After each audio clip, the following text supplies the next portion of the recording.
Hello, so in this tutorial we're going to draw another simple mandala, a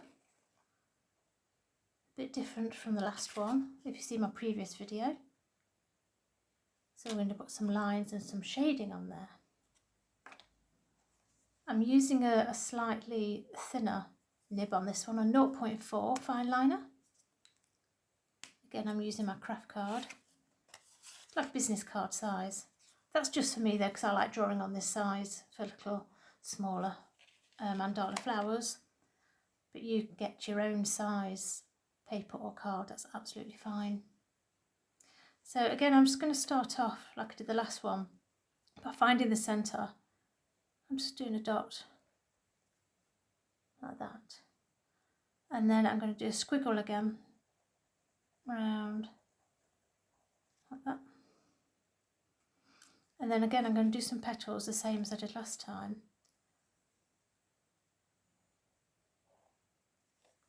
And then I'm going to turn it again and do 4, and then this is where I'm going to do it different from the last one. I'm going to keep it the same size and do in between.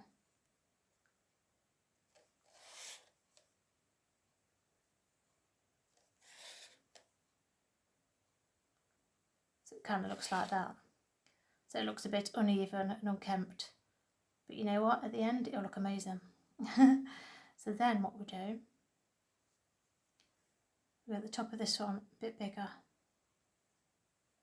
like that, and then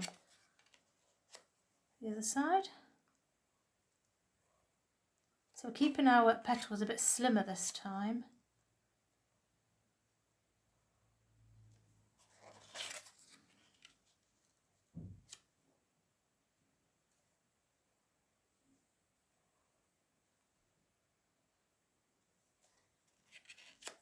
Again in between.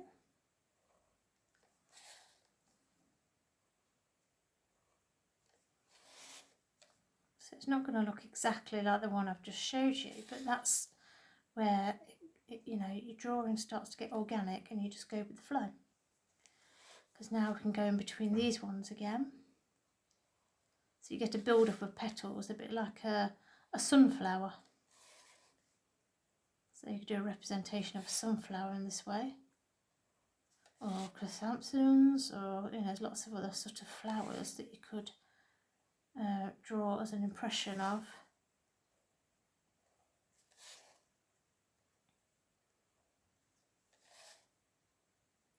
That's enough petals, so now I'm going to start defining. So I'm just going to go over my petals again to sharpen up the edges. So I'm just going to go round each one.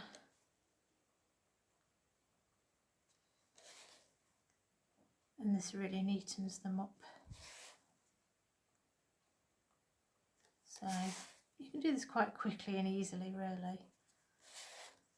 See, and just keep turning and turning.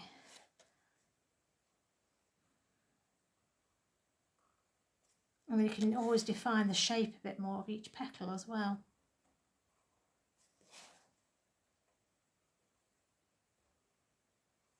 Don't worry if there's any loose bits like that. I see a bit of crossover of the pen there. You can leave that for the time being, because I'll show you what we're going to do in a minute. Because you won't see that bit once you put the pattern on. If you've seen the really quite detailed drawings of some artists that have drawn, mandala artists, and they fill each petal or leaf or whatever representation you feel it is, they fill them with the most beautiful intricate patterns. And that's one of the things we're going to do now, but keep it really simple to start off with. I mean, these are just freehand, quick, simple mandalas I'm showing you. When you draw anything bigger, you'll use a grid usually to map out and get the spacing right in between each stage, each layer that you build up of a mandala. I will do a video of some of my most intricate mandala drawings I've done. So that's neatened it up a lot more, hasn't it? So now what we're going to do, draw a line down the petal, and we're going to colour one half in black. Okay, like that. And then the other half we're going to do diagonal lines across. Just like that. So this is where, if you have got a bigger drawing, it does become even more impactful, and obviously the size of your nib, the fineness, can really impact your drawing, because you'll see these lines. So do try this one with different thickness of nibs and you'll see the difference, and then you can maybe choose one or two that you find comfortable for you.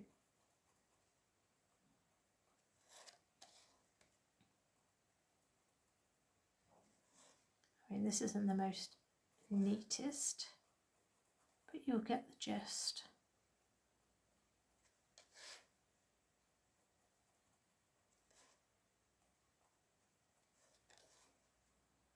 And then on the bigger petals,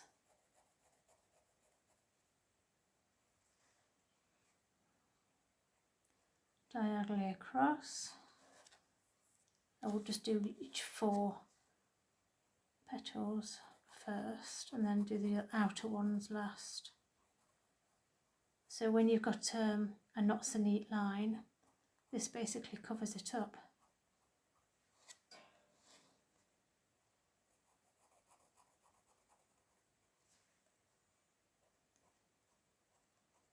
You don't have to just do diagonal lines, you can cross hatch them if you wish. You can do all sorts of things. Just follow your own lead.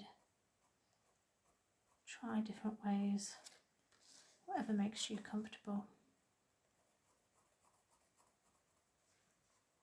You can get so many different effects by mark making. I love mark making. I love the quality of a line.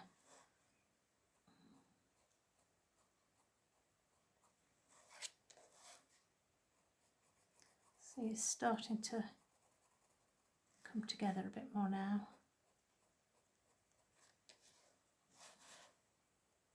See that line there? Well, that's going to get covered up now, isn't it? Because I'm going to colour over it. So it doesn't matter, you see. All gets neatened up in the end.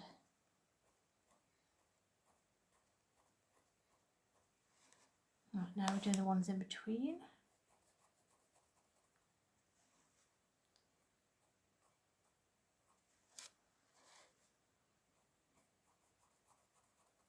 I think sometimes each time I do this, it always turns out different.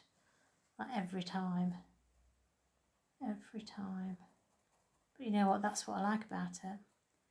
Because it can kind of show you how you're feeling in that moment. And I really believe when you're doing something creative, whatever emotions you're feeling, whatever state of your mind is, it really comes out in your artwork. As long as it's flowing out, intentionally or unintentionally, it doesn't really matter.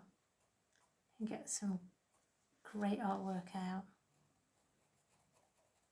You can tell sometimes just by looking at people's artwork what sort of mood they were in, what they were feeling. There you go.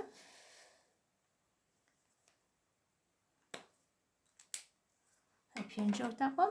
You see the difference? I put a bit of gold in that one.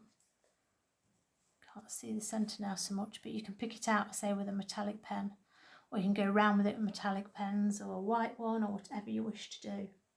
It's just another sort of variation on a mandala. Thank you for watching.